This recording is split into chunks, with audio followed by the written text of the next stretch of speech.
Well మనం ఈరోజు మాట్లాడుకోబోయే country USA, United States of America. America అంటే అందరికీ ఒకే ఒక పేరు గుర్తొస్తుంది, స్పెషల్లీ తెలుగు వాళ్ళకి అగ్రరాజ్యం అని.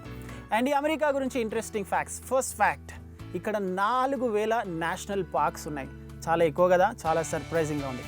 అండ్ సెకండ్ ఇంట్రెస్టింగ్ ఫ్యాక్ట్ అయితే మిమ్మల్ని నోరెళ్ళబెట్టేలా చేస్తుంది. ఏంటంటే ప్రతిరోజు అమెరికన్స్ 8 మిలియన్ల పిజ్జాలు తింటారు. నోరెళ్ళబెట్టకండి, నిజమే ఇది. 1 మిలియన్ అంటే 10 లక్షలు, అదే 8 మిలియన్లు అంటే రోజుకి 80 లక్షల పిజ్జాలండి. వామ్మో. కింగ్ డాకా, ఇది రోలర్ కోస్టర్ పేరు. ప్రపంచంలోనే అతిపెద్ద రోలర్ కోస్టర్ అమెరికాలోని న్యూజెర్సీలో ఉంది. ఇది కూడా అమెరికా గురించి ఒక interesting fact. American national bird అంటే తెలుసా? బర్డ్ ఈగల్ అనే పక్షి అమెరికన్ నేషనల్ బర్డ్. చాలా ఇంట్రెస్టింగ్గా ఉంది ఈ పేరు. చూసారు కదా అమెరికా గురించి ఇంట్రెస్టింగ్ ఫ్యాక్ట్స్. మరో రోజు మరొక కంట్రీ గురించి మరిన్ని ఇంట్రెస్టింగ్ ఫ్యాక్ట్స్తో నేను మీ ముందుకు వస్తా. Until then, thank you.